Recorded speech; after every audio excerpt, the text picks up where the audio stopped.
오늘 우리에게 주시는 하나님의 말씀은 요한일서 4장 7절에서 13절입니다. 사랑하는 자들아, 우리가 서로 사랑하자. 사랑은 하나님께 속한 것이니 사랑하는 자마다 하나님으로부터 나서 하나님을 알고 사랑하지 아니하는 자는 하나님을 알지 못하나니 이는 하나님은 사랑이심이라. 하나님의 사랑이 우리에게 이렇게 나타난 바 되었으니 하나님이 자기의 독생자를 세상에 보내심은 그로 말미암아 우리를 살리려 하심이라. 사랑은 여기 있으니 우리가 하나님을 사랑한 것이 아니요 하나님이 우리를 사랑하사 우리 죄를 속하기 위하여 화목 제물로 그 아들을 보내셨음이라.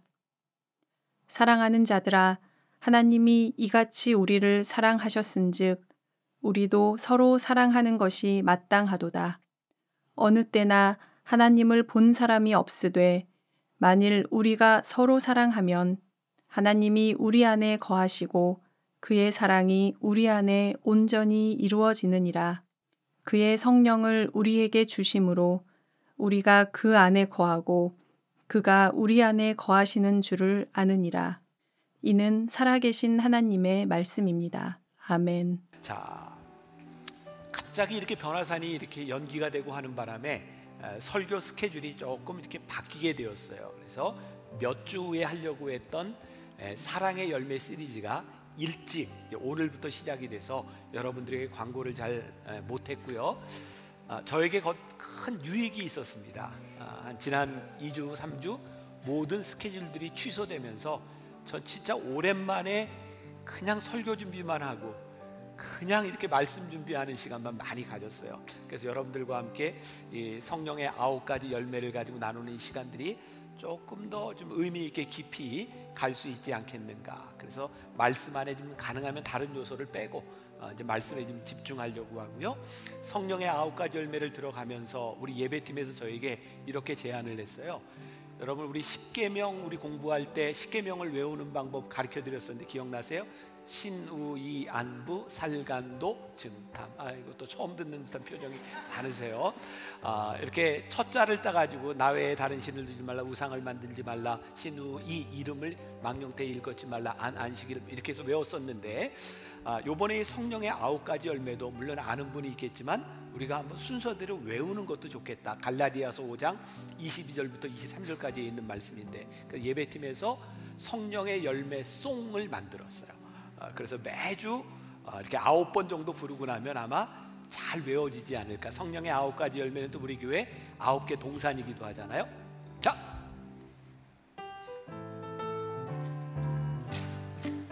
사랑이라 화평 인내 자비 양성 충성 온유 절제 맺어요. 사랑이라 화평 인내 자비 의리 맺어요. 양성 충성 온유 절제 맺어요. 네, 아는 분도 있고 모르는 분도 있겠지만 어제부터 예배를 드리는데 여러분들이 제일 못해요. 자, 한번 잘 따라해 보세요. 우리 다 같이 우리 찬양팀과 함께. 사랑이라 화평 인내 자비 양성 충성 온유 절제 맺어요. 사랑이라 화평 인내 자비 우리 맺어요. 양성 충성 온유 절제 맺어요. 한 번 더. 사랑이라 화평 인내 자비 양성 충성 온유 절제 맺어요. 사랑이라 화평 인내 자비 우리 맺어요. 양성 충성 온유 절제 맺어요.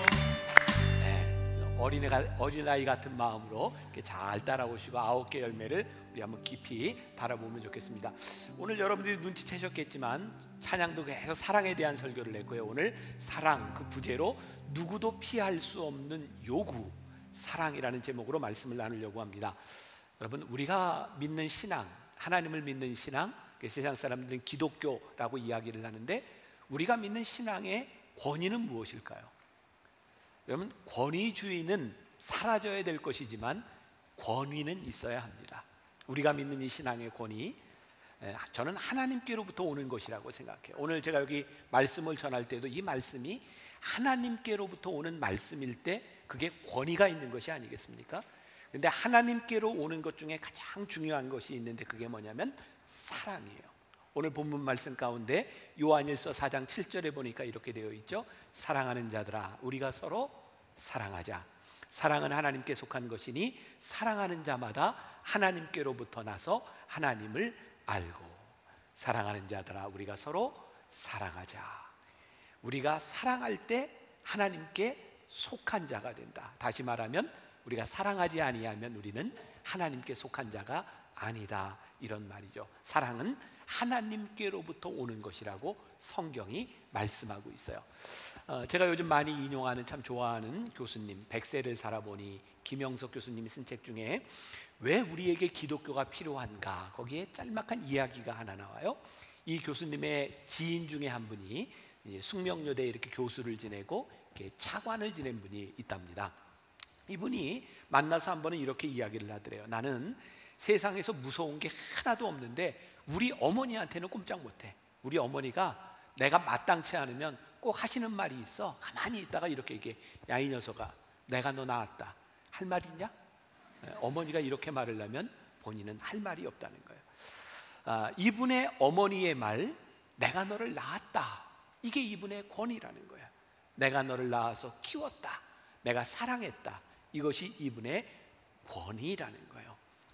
하나님께서 우리를 사랑하신 그 권위보다 더 큰 권위가 없고, 우리가 그 사랑으로 살아가는 것보다 더 큰 우리 그리스도인들의 권위가 없는 것 같아요.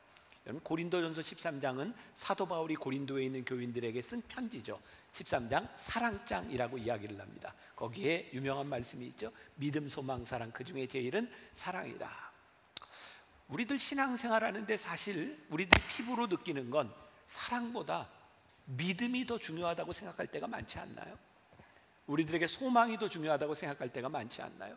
근데 사도 바울이 목회를 하면서 교인들을 바라보면서 믿음도 중요하고 소망도 중요하고 다 중요한데 그가 깨닫게 된 건 뭐냐면 사랑이 없으면 아무것도 아니라는 것을 깨닫게 된 거죠.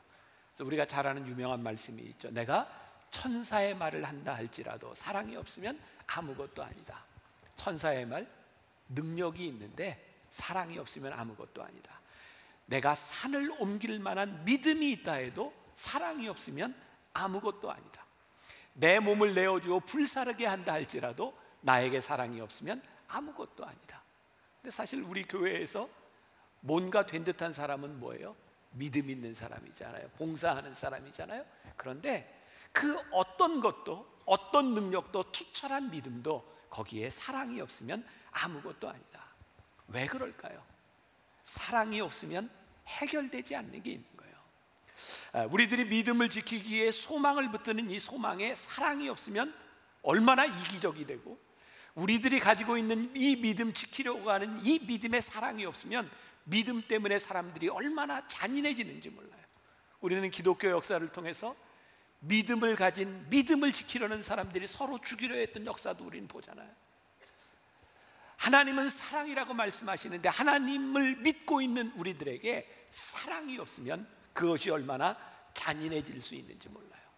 우리는 요즘 정의를 많이 이야기합니다. 정의 굉장히 중요한 겁니다. 정의가 실현되어야 되죠. 근데 저는 정의보다 더 강력한 것이 사랑이라고 생각해요.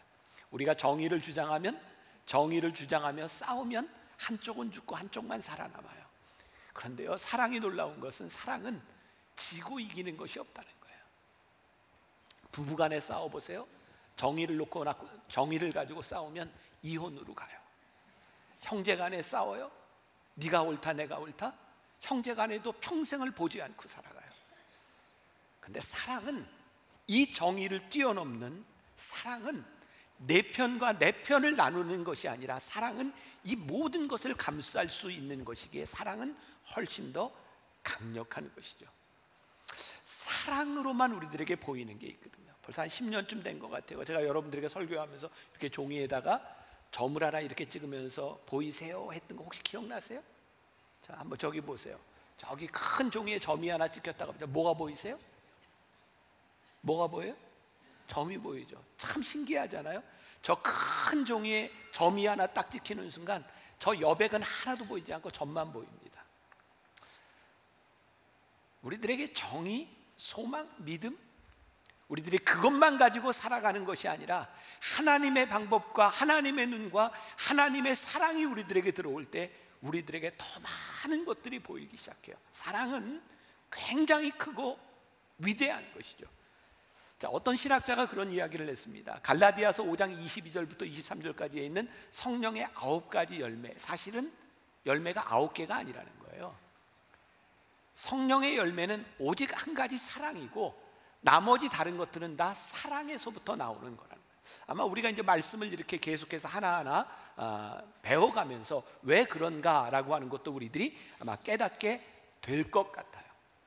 이번 성령의 9가지 열매 시리즈는 우리 묵상팀들과 함께 제가 많은 이야기를 나누었어요. 제가 설교를 미리 좀 이렇게 준비하고 묵상팀에게 어떻게 생각하는가 묵상글을 좀 나눠보자. 이 사랑에 대해서 이야기했을 때 묵상팀들이 나눴던 이야기예요.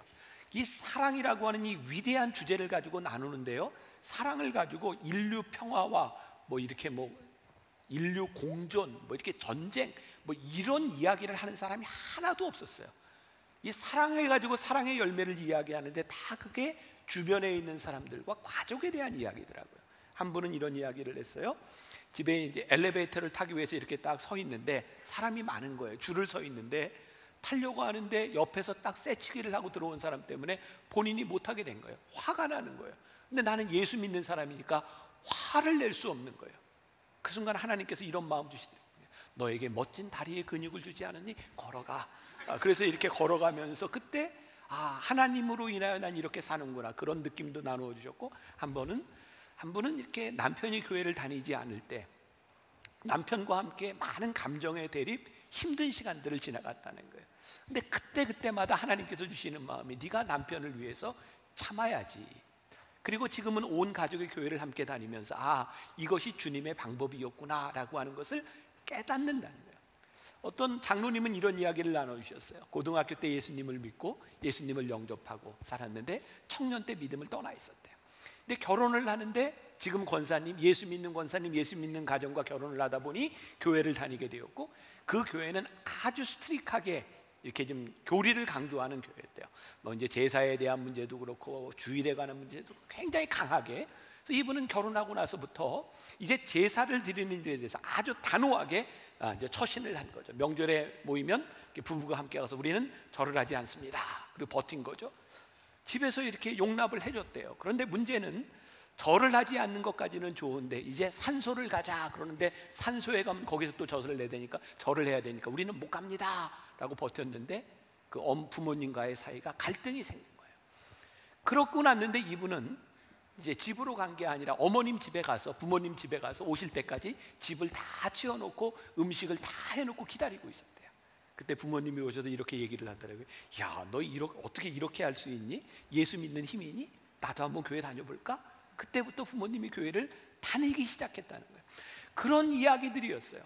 사랑의 열매에 대한 이야기를 하면서 그들이 이야기했던 것은 옳고 그름에 대한 문제를 가지고 싸웠던 이야기가 아니라, 내 주장을 관철시키기 위해서 싸웠던 이야기가 아니라, 내가 하나님을 믿고 하나님의 사랑을 아는 사람이니 이 사랑으로 어떻게 살아가야 될까를 가지고 고민했던 이야기들을 하고 있었던 거예요. 오늘 이 사랑에 대한 이야기는 우리들이 함께 살아가는 우리 가족에 대한 이야기고 우리들의 삶에 대한 이야기인 거죠. 이 사랑의 정체성, 이 사랑의 능력은 무엇인가? 성경이 이렇게 이야기하고 있죠. 오늘 10절 말씀 같이 봅니다. 시작. 사랑은 여기 있으니 우리가 하나님을 사랑한 것이 아니요 하나님이 우리를 사랑하사 우리 죄를 속하기 위하여 화목제물로 아들들을 보내셨습니다. 사랑은 여기 있으니, 우리가 하나님을 사랑한 것이 아니라 하나님이 우리를 사랑하사 우리 죄를 속하기 위하여 화목제물로 그 아들을 보내셨습니다. 이 사랑의 근원이 뭐예요? 하나님이 우리를 사랑하신 그 사랑이 여기 있으니, 하나님의 사랑이 여기 있다라고 말씀하고 있어요. 제가 오늘 말씀의 부제, 이 사랑이라고 하는 제목의 말씀의 부제를 누구도 피할 수 없는 요구라고 했는데, C.S. 루이스라고 하는 유명한 변증 신학가가 이런 말을 했습니다. 우리는 에로스에 의해 태어나고, 에로스는 아시죠? 스토르게에 의해 양육되고, 스토르게는 양육하는 부모의 사랑이에요. 필리아에 의해 성숙되고, 형제, 친구 간의 사랑, 그리고 아가파의 사랑으로 완성된다. 우리는 태어나면서부터 죽을 때까지 어떤 사랑인지는 모르지만 그 사랑과 관계되어 있어요. 그런데 오늘 우리들에게 이야기하는, 성경이 우리들에게 이야기하는, 오늘 요한일서 4장이 이야기하는 이 사랑은 아가페라고 하는 말이죠. 우리가 잘 아는 하나님의 사랑, 무조건적인 사랑을 우리들에게 이야기하고 있는 거예요. 자, 어느 책에 보니까 성령에 속한 사람이라고 하는 책인데, 이 사랑을 설명하는 좋은 이야기가 하나 있어요. 여러분들에게 한번 설명을 해볼게요. 예전에는 그런 일이 종종 있었던 것 같아요. 이렇게 큰아버지, 작은아버지 이렇게 형제간에 있는데 한 집안에 아들이 없으면 그 집에 양자루 하나 줘, 그래서 주고. 옛날엔 그런 거 있었죠. 그리고 이게 뭐 얼마나 보편적일 수 있을지 모르지만 어떤 친한 친구 목사님 둘이 있었는데요. 한 목사님은 아들만 5이고요, 한 목사님은 딸만 있었대요. 둘이 친한데 어느 날 이야기하다가 아들이 5인데 나 하나 양자로 줘 그랬더니 목사님 그러지 뭐, 그래서 주기로 했대요. 그리고 주기로 하고 생각을 해봤는데 이제 문제는 집에 와보니 이 5 아들 중에 누구를 줄지도 고민이 되고 사모님하고 이제 해결해야 되는 문제도 있고, 어쨌든 5 아들이 쭉 자는 모습을 보면서 어느 아들을 줄까 심각하게 고민을 했대요. 책에 나오는 이야기예요.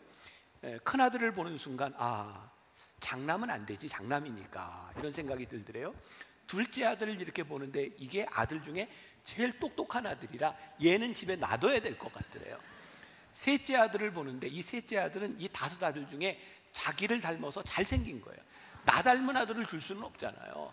4번째 아들을 보니까 이 4번째 아들은 늘 병치레는 아들이라대요. 마음이 아린 거예요. 얘는 내가 키워야지, 아픈데. 그리고 막내 아들을 보니까 막내는 못 주지. 그래서 아무도 줄 아들이 없다는 거예요. 그 순간 이 목사님에게 요한복음 3장 16절이 떠올랐대요. 하나님이 세상을 이처럼 사랑하사 독생자를 주셨으니. 하나님의 사랑이 이런 사랑이었구나. 여러분, 아가페의 사랑을 우리들이 이유 없는 사랑이라고 이야기하잖아요. 저는 새벽에 이 말씀을 묵상하다가 저에게 이유 없는 사랑만큼 이유가 많은 사랑이 없구나, 이런 생각이 들었어요. 잘 이해가 안 되죠? 저에게 어떤 말씀이 어떻게 묵상이 되었냐면, 아버지가 아들을 보면서 이놈은 장남이라 못 주고, 잘생겨서 못 주고, 아파서 못 주고, 이 아이를 무조건 사랑하는 이 아버지의 마음속에 무조건 사랑하고 포기할 수 없는 이유가 다 있는 거예요. 하나님께서 우리를 사랑하사, 이처럼 사랑하사 독생자를 주신 하나님께서 무조건 사랑하셨던 그 사랑이 어떤 사랑이냐면, 우리들 하나하나를 보면서 내가 너를 보니 내가 네 인생을 포기할 수 없다. 내가 너를 보니 내 마음이 아프고, 내가 너를 보니 너를 홀로 둘 수 없고, 내가 너를 포기할 수 없어서 우리들 한 사람 한 사람에 대하여 하나님이 다 이유를 가지고 있어서 이유 없이 사랑할 수밖에 없는, 저에게는 그렇게 느껴졌어요. 다 충분한 이유가 있어서 이유가 없는 것만. 요한복음 13장 34절부터 35절까지 말씀이에요. 우리 같이 한번 봉독해 볼게요. 새 계명을 너희에게 주노니 서로 사랑하라. 내가 너희를 사랑한 것 같이 서로 사랑하라. 너희가 서로 사랑하면 이로써 모든 사람이 너희가 내 제자인 줄 알리라. 새 계명을 너희에게 주노니 서로 사랑하라. 내가 너희를 사랑한 것처럼 서로 사랑해라. 요즘 교회 안에서 이 사랑이라고 하는 말이 참 많이 사라져가는 것 같아요. 왜? 어렵고 힘들어요. 그런데 우리 예수님께서 말씀하셨던 게, 제자들을 3년 동안 데리고 다니시면서 말씀하셨던 게 뭐냐면, 너희가 서로 사랑하면 이로써 모든 사람이 너희가 내 제자인 줄 알리라. 오늘 사랑이 여기 있으니, 사랑이 하나님께 속한 것이니, 우리가 서로 사랑함을 통하여 하나님께 속한 자임을 알 수 있을 텐데, 어쩌면 우리가 이 사랑을 많이 잊고 살아가고 있는 것은 아닌가. 우리에게 요구하는 이 사랑, 우리를 사랑하신 하나님의 사랑에서부터 시작됐다. 자, 말씀을 조금 정리해요. 요한일서 4장 11절부터 12절까지를 읽어보세요. 자, 같이 봅니다. 시작. 사랑하는 자들아, 하나님이 이같이 우리를 사랑하셨은즉 우리도 서로 사랑하는 것이 마땅하도다. 어느 때나 하나님을 본 사람이 없으되 만일 우리가 서로 사랑하면 하나님이 우리 안에 거하시고 그의 사랑이 우리 안에 온전히 이루어지느니라. 우리가 사랑할 때 우리에게서 하나님이 보여요. 그 사랑이 마땅하다. 그런데 이 마땅한 사랑이 쉽지 않아요. 그 사랑으로 하나님이 어떤 분이신지를 드러내는 게 참 쉽지 않아요. 좀 우리 신앙생활이 어렵게 느껴질 때가 언제인지 아세요? 사랑하려고 할 때인 것 같아요. 우리의 신앙에 고민이 없다는 것은요, 우리들이 사랑하려고 하지 않을 때인 것 같아요. 언젠가 제가 어떤 분 신방하면서 그런 얘기를 들었습니다. 목사님, 저 이사 갑니다. 왜 이사 가냐면 제가 예수 믿는 사람으로, 교회 다니는 사람으로 살아가면서 저 앞집에 정말 잘했어요. 책 잡히지 않으려고, 하나님 믿는 사람이 어떤 건지 보여주려고. 근데 더 이상 못하겠어요. 힘들어요. 저희 집 1층에 교회가 붙어 있어요. 만나교회. 엘리베이터를 타는 사람들이 서서 엘리베이터를 기다릴 때마다 교회를 바라보는데 저 힘들어서 못 살겠어요. 그래서 저 이사 갑니다. 우리가 교회에 속한 것이 문제가 아니라 그 교회를 바라보며 우리가 하나님께 속한 자이기 때문에 우리가 서로 사랑하는 것이 마땅한 그것 때문에 거기에 사는 게 너무 버겁고 힘들다는 거예요. 마땅한 사랑을 하며 살아가는 것이 그렇게 쉽지 않아요. 그런데 우리가 어떻게 그 사랑의 열매를 가지고 살아갈 수 있는가? 전 제일 중요한 게 우리가 하나님 앞에 이 사랑을 받는 하나님께서 너희가 나를 사랑한 것이 아니라 내가 너희를 먼저 사랑했어, 그래서 내 아들을 화목제물로 보내주었어 라고 하는 이 믿음의 확신이 우리들 가운데 있지 않으면 우리는 이 사랑으로 살아가기가 참 힘든 거예요. 다시 요한일서 4장 10절 말씀 봐요. 사랑은 여기 있으니 우리가 하나님을 사랑한 것이 아니요 하나님이 우리를 사랑하사 우리 죄를 속하기 위하여 화목제물로 그 아들을 보내셨음이니라. 사랑이 여기 있으니 그 사랑이에요. 우리들에게 이 확신과 믿음이 우리들에게 있는가? 만나교회가 이제 거의 40년을 다 거의 이제 지나가고 있는데, 처음 개척 시절에 만나교회가 잠실과 송파 있던 시절에 저는 대학생이었어요. 그 당시 중고등학생들을 데리고 여름이면 이제 수련회를 이렇게 늘 갔던 기억이 있어요. 제가 지난 설에 집에서 옛날 이렇게 사진들 앨범들을 이렇게 보게 되었어요. 이거 지금 나이 드는 증거죠. 옛날 사진들 이렇게 보는데 그 사진 가운데 제가 대학교 때 찍었던 우리 교회 청소년부 아이들 데려가서 수련회 찍었던 제 사진이 있는데요. 제가 반바지를 입고 몽둥이를 하나 딱 들고 있는 사진이 있는 거예요. 이유가 애들이 얼마나 말을 안 듣는지, 그때 제가 이제 군기 반장이었던 것 같아요. 제가 뭐 때리고 이런 거 아니에요. 그냥 몽둥이만 들었던 거예요. 근데 애들이요 진짜 말을 안 들어요. 진짜 이건 뭐 지금 다 권사되고 그랬는데 옛날에 참 말 안 듣고, 그러니까 제가 이제 또 밤에 불침번을 쓰면서 지켜야 되는 거예요. 얘네들이 밤에 무슨 말썽을 부릴지 모르는 거예요. 그때 제가 이렇게 아이들을 이렇게 케어하는 방법 중에 하나가 밤에 이렇게 한 12시 무렵 됐을 때요, 제가 불침번을 쓰면서 제일 말썽 부리는 애 하나를 불러냈어요. 불러내서 제가 이런저런 이야기를 하면서 선생님이 라면 끓여줄까?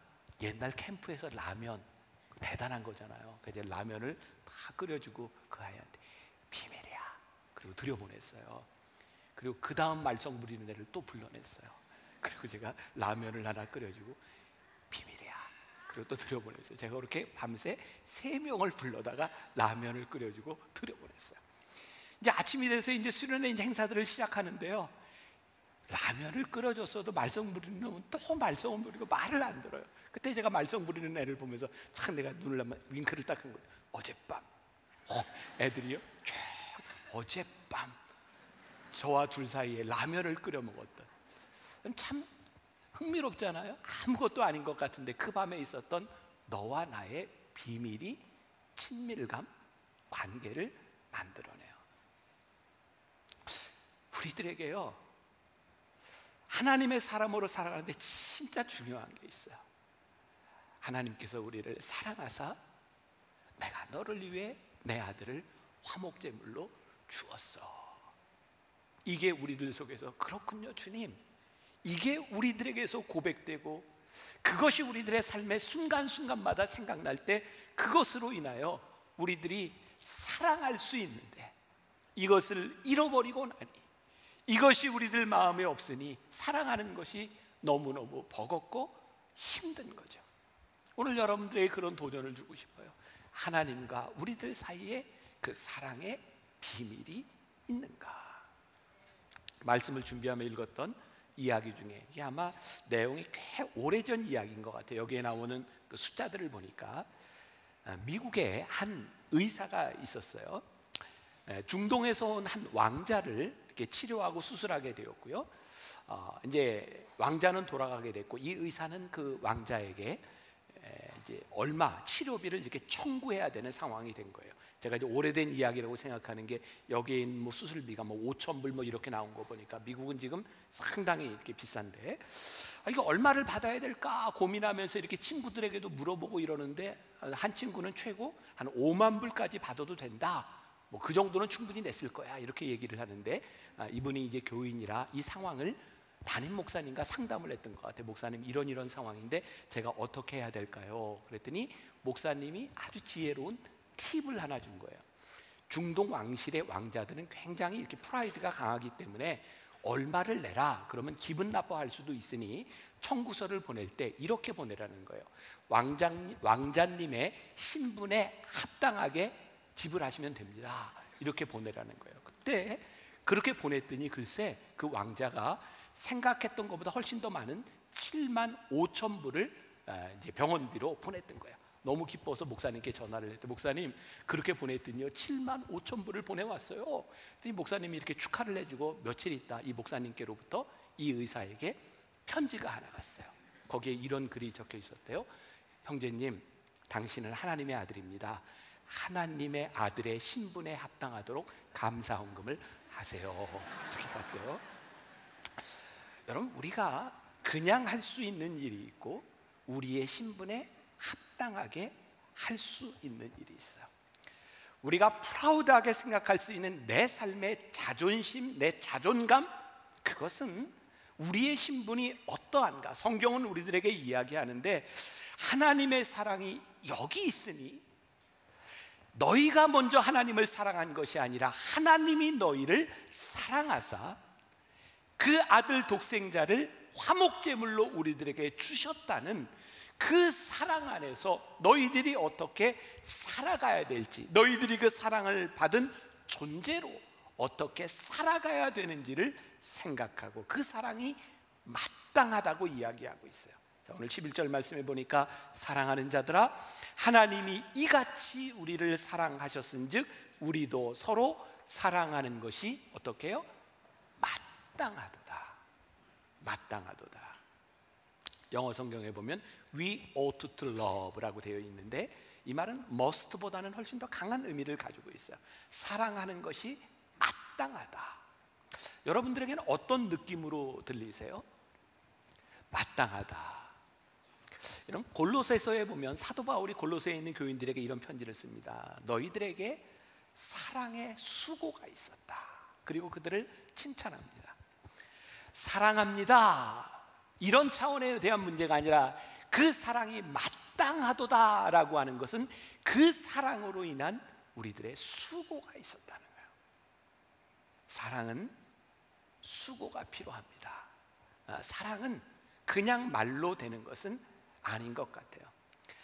빌 하이벨스 목사는 이 사랑에 대해서 이런 정의를 냈습니다. 상대방을 당신보다 더 중요한 사람처럼 대접하십시오. 그것이 사랑입니다. 지난해 제가 우리 아들, 딸들을 다 이게 시집장가 보내고 제가 조금 염려가 되었던 건 제 아내가 애들을 다 보내놓고 혹시 좀 우울하거나 좀 그러면 어떡하나 하는 염려가 됐어요. 저는 밖에서 많이 활동을 하지만, 그래서 우리 아이들을 다 결혼을 시키고 난 후에 제가 가능하면 외부 스케줄들을 많이 좀 이렇게 없애고 아침, 점심, 저녁 세 끼를 제 아내와 계속 같이 먹었어요. 아니 근데 제가 지금 10시 예배 때도 그렇고 이 얘기를 하는데 여러분들이 너무 안타깝게 막 이렇게 얘기를 하셔서 제가 굉장히 당황스러운데, 진짜 제가 이렇게 얘기를 했더니 저에게 와서 그런 얘기를 해서, 목사님 그러다 큰일 납니다. 이렇게 사모님하고 세 끼 다 먹다 큰일 납니다. 그래요. 근데 제가 어제 예배를 드리면서 제 아내가 뒤에 있어서 제가 확인을 했어요. 아무 일 없지, 우리 잘 지내고 있습니다. 같이 세 끼 먹으면서. 근데 제가 이렇게 세끼, 삼시세끼를 늘 같이 먹고 이렇게 다니면서 제 마음속에 한 가지 생각한 게 있어요. 제가 그렇게 좋은 아빠나 좋은 남편이 아니거든요. 근데 같이 지나면서 내가 내 아내를 위해서 어떻게 하면 도움이 될까? 제 마음속에 계속 그런 생각이 있어요. 물론 이렇게 생각을 하고 있지만 어떻게 만족하게 해줄 수 있겠습니까? 그런데 제가 제 아내와 함께 지금 지난 몇 달 동안, 그리고 요번에도 이 신종 코로나로 요즘도 삼시세끼 계속 같이 먹고 있어요. 근데 참 좋아요. 우리 가정에 아무 문제 없어요. 근데 그 이유가 무엇일까? 사랑에 수고가 있어요. 제가 오늘 설교를 하면서 여러분들에게 할 수 있는 이야기, 하나님이 참 좋은 예화를 저에게 주셨구나. 사랑의 수고는 쉬운 것은 아니에요. 근데 사랑의 열매는 사랑의 수고를 통해서 우리들에게 오는 거예요. 쉽지 않아요. 그래서 성경이 오늘 13절에, 요한일서 4장 13절에 이렇게 이야기하고 있어요. 그의 성령을 우리에게 주심으로 우리가 그 안에 거하고 그가 우리 안에 거하시는 줄을 아느니라. 하나님을 사랑할 때 우리들이 그 속에 거한다고 했는데, 그게 성령을 우리들에게 주심으로 그것이 가능하다는 거예요. 성령이 우리들에게 중개자가 되어서 성령께서 우리들에게 주시는 능력이라는 거예요. 그래서 우리들에게 필요한 게 있어요. 하나님의 사랑을 알고 하나님의 사랑에 수고를 하려고 하는 사람들에게 필요한 게 있어요. 오늘 이 사랑이 그냥 일반적인 사랑이 아니라 성령의 열매인 것은 우리들의 힘으로 하는 것이 아니라 성령께서 우리 안에 계셔서, 성령님 도와주세요. 주님, 내 마음대로 내 이기적인 내 생각에 대한 사랑이 아니라 성령님께서 우리 안에 주셔서 성령님께서 보게 하시는 그 사랑으로 보게 해주세요. 이 성령께서 우리들에게 거하실 때 그것을 통해서 나오는 것이 사랑의 열매인 거죠. 어떤 분이 저에게 이런 이야기를 한 적이 있어요. 목사님은 교인들을 참 모르세요.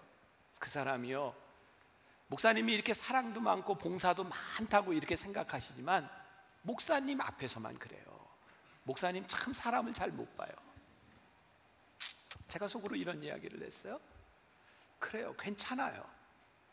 저를 속일 수는 있겠지만 성령님을 속일 수는 없잖아요. 그분이 그렇게 사랑한다면, 그분이 거짓된 사랑을 한다면 그분의 마음이 얼마나 불편하겠어요.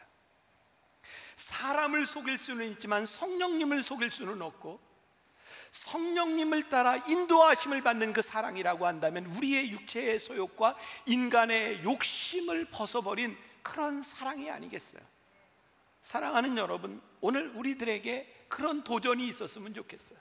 성령이 우리 안에 계심으로, 그 성령님으로 인하여 우리들에게 나타나는 그 사랑은 어떤 사랑인가?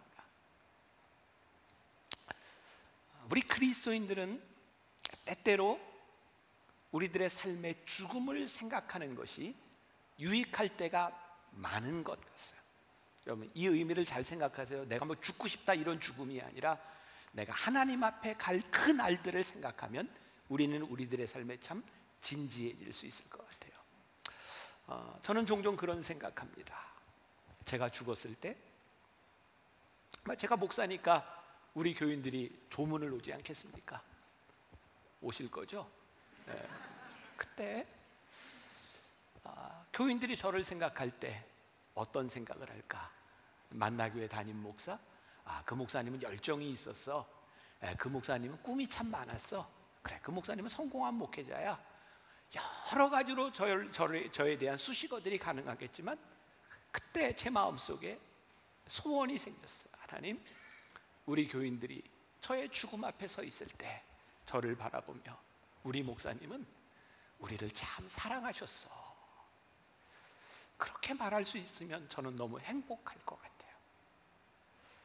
제가 목회를 하면서 제가 살아오는 동안 나를 기억했던 사람들이 내가 그분으로 인하여 사랑을 받았어 라고 생각한다면 우리는 얼마나 참 복된 사람일까.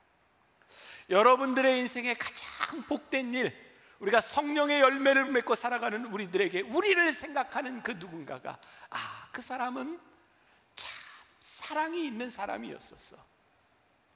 사도 바울이 이야기했던 고린도전서 13장, 내가 사람의 방언과 천사의 말을 한다 할지라도 사랑이 없으면 소리나는 구리와 울리는 꽹과리가 되고, 내가 예언하는 능력이 있어 모든 비밀과 모든 지식을 알고 또 산을 옮길 만한 모든 믿음이 있을지라도 사랑이 없으면 내가 아무것도 아니요, 내가 내게 있는 모든 것으로 구제하고 내 몸을 불사르게 내어준다 할지라도 사랑이 없으면 내게 아무 유익이 없느니라. 사랑이 없으면 nothing, 아무것도 아니라는 거예요. 우리가 구별해야 될 것이 있죠. 제가 지금까지 이런 이야기를 하면서 우리들 마음속에 그런 생각이 들지 몰라요. 나는 사랑이 많아요. 나는 내 자식도 사랑하고 내 아내도 사랑하고 내 일도 사랑하고 모든 것들을 사랑해요. 중요한 것은 사랑의 방식이에요. 우리가 성령님의 인도하심을 따라 받는다는 것, 성령이 내 안에 계셔서 일어나는 사랑이라고 하는 것, 사랑의 방식에 대한 문제죠. 제가 얼마 전에 오카는 목사님 어떤 설교문을 하나 보는데 그런 얘기가 있어요. 요한복음 13장, 예수님께서 제자들의 발을 씻기셨던, 십자가에 달리시기 전에 제자들의 발을 씻기셨던 장면이에요. 예수님께서 제자들에게 보여주고 싶으셨던 게 있어요. 내가 너희를 사랑한다, 너희도 이렇게 섬기는 사람이 되어라.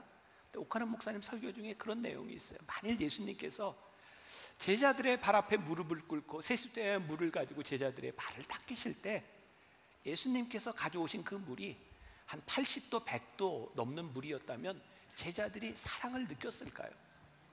한겨울에 차가운 물을 가지고 발을 닦았다면 그것이 사랑으로 느껴졌을까요? 아니, 발을 닦는데 물도 없이 맨살을 비비면서 아프게 비비고 있다면 그 발을 닦는 그 사랑이 사랑으로 느껴졌을까요? 진짜 중요한 게 있더라고요. 내가 너를 사랑한다 보다 내가 너를 어떻게 사랑하는가. 오늘 우리들이 내 마음속에 사랑이 있다, 이것이 중요한 것이 아니라 성령님께서 우리 안에 계셔서 성령님께서 우리들에게 보게 하시는 방식으로 내가 너를 사랑하는 것, 그 사랑이 마땅한 그 사랑의 방식이 무엇인가. 하나님이 우리들에게 보여주신 게 뭐예요? 너희가 나를 사랑한 것이 아니라 내가 너희를 사랑하였나니, 그 사랑이 뭐냐면 하나님께서 우리를 사랑하사 우리가 알아들을 수 있는 방식으로 우리와 같이 되셔서 사람의 몸을 입고 오셔서 종의 형체를 가지고 우리와 같이 되셔서 우리를 위해 죽으셨던 그 사랑.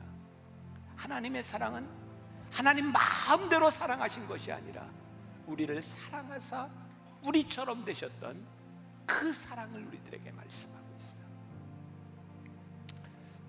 사랑하는 여러분, 우리가 참 요즘 마음 아프잖아요. 교회에서 사랑의 이야기들이 많이 없어졌고, 그리고 이 시대를 바라보면서 사랑을 이야기하면 뭔가 비겁한 사람 같아요. 정의를 실현해야지. 근데 저는요, 우리 교회는 하나님을 믿는 사람들은 보수든 진보든 우리의 이념을 가질 수는 있지만 다른 이념을 가진 사람들을 사랑하는 마음이 없다면 우리는 그리스도인 아니에요. 여러분, 옳고 그름에 대한 문제가 아니에요. 우리 나라와 민족을 위해서 우리들이 기도해야 되고 서로를 감싸야 되고, 여기 함께 예배하는 우리 공동체가 하나님의 사랑으로 인하여 서로 사랑하지 않는다면 우리에게서 어디에서 하나님의 모습이 나타나겠어요? 아주 신앙의 본질적인 핵심이 어디에 있냐면 하나님이 우리를 사랑하셨대요. 그러니 너희도 서로 사랑하는 것이 마땅하도다. 쉽지 않아요. 사랑의 수고가 필요해요. 오늘 여러분들 이제 다 예배를 마치고 여러분들의 삶의 자리로 지나가서 한 주간을 살아갈 때 여러분들에게 그 사랑의 수고가 있기를 주님의 이름으로 간절히 축원합니다. 사랑의 열매가 여러분들에게 있기를 간절히 소원하고, 우리가 그 열매를 가지고 다음 주에 이제 희락의 열매, 기쁨의 열매를 우리들이 나누게 될 거예요. 우리 함께 찬양하겠습니다. 다 표현 못해도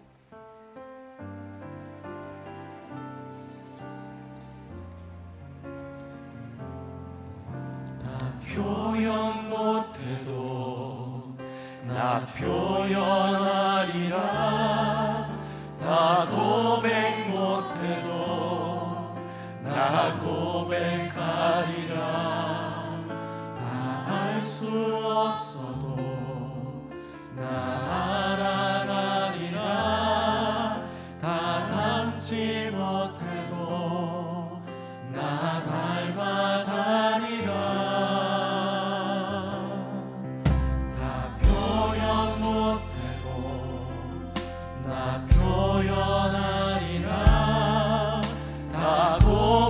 못해도 나 고백하리라.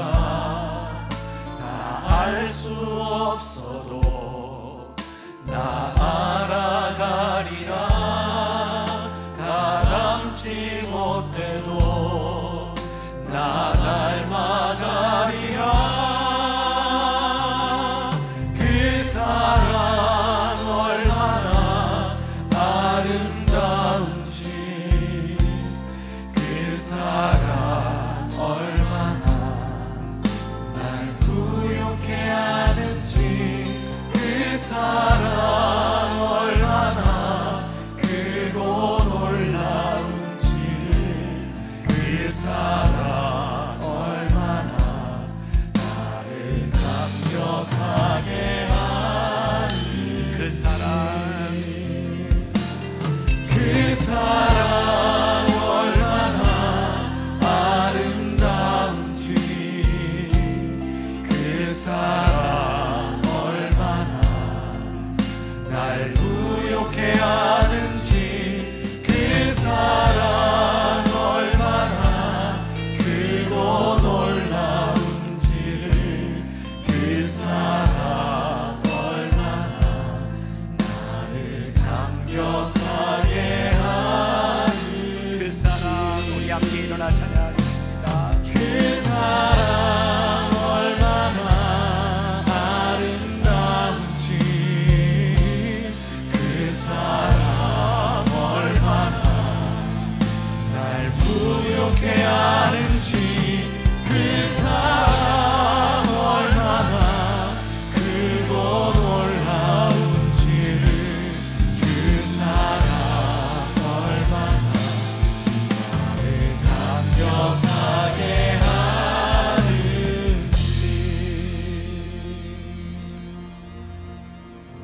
하나님의 사랑이 여기 있으니 우리가 하나님을 사랑한 것이 아니요 하나님이 우리를 사랑한 그 사랑이라고 말씀하고 있습니다. 우리가 사랑하는 그것이 마땅한 일인데 그 사랑의 수고가 쉽지 않습니다. 그래서 오늘 우리가 하나님께 기도하는 것이 있습니다. 성령님 도와주세요. 성령님 도와주세요. 우리는 참 이기적이고 자기중심적이고 우리의 방법대로 사랑할 때가 참 많이 있었습니다. 성령님 우리를 도와주세요. 우리들에게서 성령의 열매가 맺혀지게 하여 주옵시고, 하나님의 사랑으로 인하여 우리의 삶에 사랑의 수고가 있는 삶이 되도록 주님 축복하여 주옵소서. 오늘도 하나님 앞에 귀한 헌신과 또 귀한 물질, 시간, 모든 것들 하나님께 드린 귀한 손길들 기억하여 주옵시고, 무엇보다도 나에게 사랑이 없으면 아무것도 아니라고 말씀하셨던 그 말씀 붙들고 이 모든 것 위에 하나님의 사랑을 더할 수 있는 귀한 주의 백성들이 되게 하여 주옵소서. 하나님, 참 어렵고 힘든 때를 지나갑니다. 우리가 살고 있는 이 세상에 참 많은 미움이 있고, 또 우리가 살고 있는 이 시대가 얼마나 어려운지 경제적인 고통도 있고 참 힘든 때를 지나가고 있는데, 하나님 그 사랑으로 우리를 붙잡아 주시고 우리를 포기할 수 없는 그 사랑이 우리를 붙잡아 주시사 강하고 담대하게 믿음으로 승리하는 주의 백성들이 되게 하여 주옵소서. 지금은 우리 주 예수 그리스도의 은혜와 하나님 아버지의 무한하신 사랑과 성령의 인도하심이 주님 사랑의 열매를 맺으며 사랑의 수고를 가지고 살아가겠습니다 다짐하며 나가는 당신의 사랑하는 모든 백성들 위해 지금부터 영원까지 함께 하시기를 간절히 축원하옵나이다. 아멘.